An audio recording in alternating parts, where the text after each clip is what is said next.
at Channel Africa on Facebook and YouTube, and at Channel Africa 1 on TikTok. Let's talk all things buying local.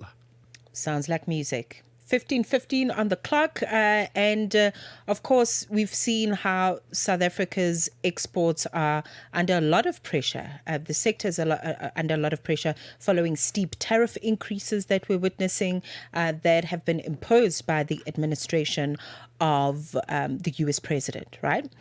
Attention is now turning inward to strengthen the local economy.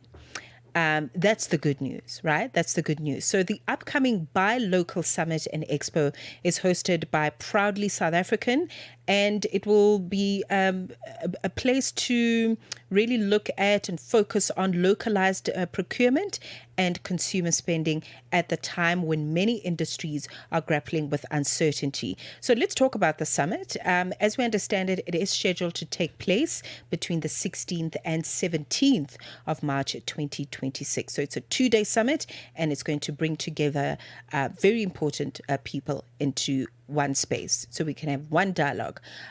Government, leaders, business owners, investors, as well as people in the manufacturing space. We've got on the line Eustace Mashimbye, who is the Chief Executive Officer of Proudly South African on the line. Eustace, thank you very much for the time. Welcome to Channel Africa. Yes, good afternoon. Thank you for having me. Thank you. Let's look at the tariffs before we talk about the summit, Mr. Mashimbye. How have these tariffs and the tariff increases that have been imposed by Donald Trump, how have they affected South Africa's export market in practical terms? Look, we represent a constituency of companies who have subjected themselves to being vetted by us as Proudly South African, and that is so. From those that we represent, we have not received any sense that they have been negatively affected to date. Does not necessarily mean that over time they might not get affected, especially because the exercise of looking for alternative markets is ongoing, and so until we get to that point where they are able to share with us data in terms of what the impact has been on their businesses and what the alternative markets that we're trying to source for them is looking like, what that exercise is looking like for them, and what they project to be the end result. It's a bit difficult to give exact details as to what the impact has been to date. Mm-hmm. Listen, we're talking about the upcoming Buy Local Summit and Expo hosted by Proudly South African from the 16th to the 17th of March 2026. On the line, the CEO of Proudly South African, Mr. Eustace Mashimbye. It's 19 minutes after 3 p.m. Central African time. We'll continue the conversation with him right after this. Be inspired. Stay informed. Channel Africa, the beauty of life. Now available anytime, anywhere with our new app. 60 years of broadcasting Africa to the world. Channel Africa, the African perspective. The whole population of Africa has been shocked to the depth of its soul. For 60 years, Channel Africa has been the voice that connects the continent, telling our stories and sharing our vision with the world. This year, we mark 6 decades of broadcast excellence. 60 years of stories, sound, and connection. 6 years of African conversations that matter. This is 60 years of broadcast excellence. Broadcast excellence, rooted in Africa's heartbeat and looking boldly into the future. Join Channel Africa as we celebrate 60 years of broadcasting. Still strong, still vibrant, and still giving you the African perspective. Channel Africa. If it's news and current affairs, leading opinions, and thought leaders that get your groove, this is your home. The Upside. 20 minutes after 3 p.m. Central African time, still joined on the line by the CEO of Proudly South African, Mr. Eustace Mashimbye, for the upcoming Buy Local Summit and Expo, which will be hosted by them in March from the 16th to the 17th. Mr. Eustace, let's talk about this summit and the hopes from proudly South African that this summit will have, and not just for the people who will be there exhibiting, investors, but for South Africa at large? What are you hoping this exhibition or this expo will yield? The intention behind this expo is twofold. First and foremost is to ensure that those companies that I mentioned earlier on that are members of Proudly South African that we represent, who are going to showcase their products at the expo, at the 2-day expo, will get a chance to be exposed to new markets and new customers. And there's a lot of work that is being done currently to ensure that by the time we get to the summit, the matchmaking exercise that we have undertaken as Proudly South African yields the desired results. We are setting up meetings for a lot of those companies. I'm told that more than 85 of the companies have already been matched with retailers and corporates, and it depends on who is best placed to ensure that your product reaches the desired markets. And so that work is being done. But over and above that, we're going to have walk-ins of buyers, of consumers. So for those with consumer-facing products, there's about 4,000 delegates who attend the Buy Local Summit and Expo on an annual basis. So that presents an opportunity to expose your product to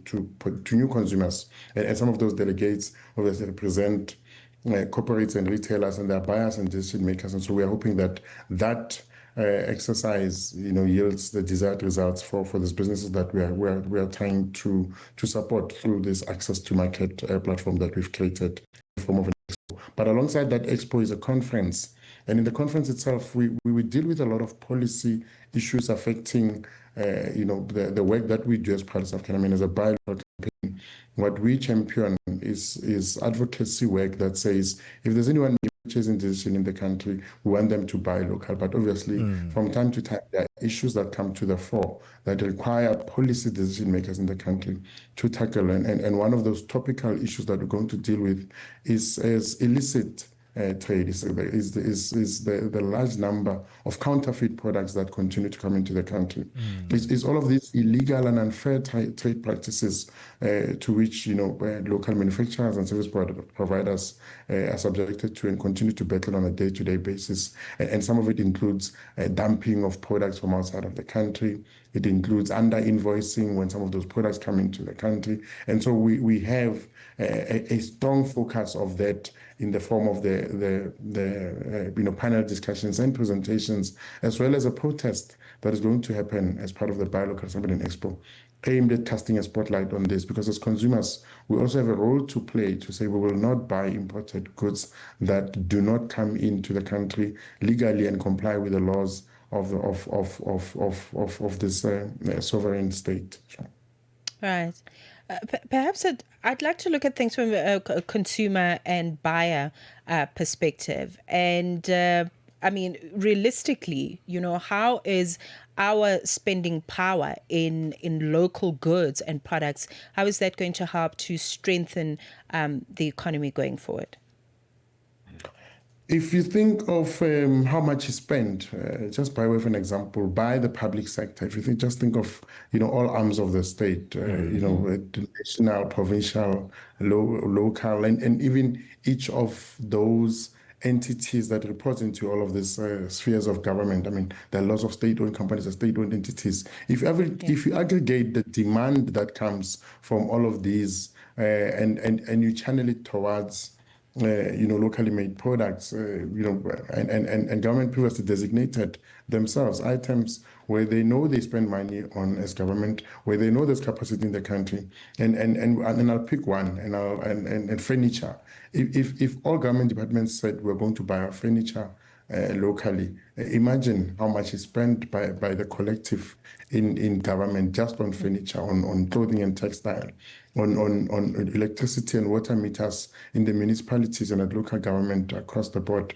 So if you aggregate that demand and all of it is channeled towards supporting this industry, where these industries that I've mentioned, where we know we already have capacity, where we know we're already competitive, and we deliberately say we're going to give preference when making those purchasing decisions, we're going to contribute immensely to sustaining those industries, as well as those that are part of the value chains that are supplying the raw materials and the components that are utilized in those industries. And then by sustaining those businesses, by having them grow, you are able to retain the jobs that are already created in those businesses, but you are then in a position to create new job opportunities. But then you have more people who are employed, so the tax base grows. The companies themselves, because of increased revenue, will be liable for higher tax revenues, and then it means the fiscus has more available to it to utilize for rendering services to all of us, and so the benefits are quite immense. Yeah.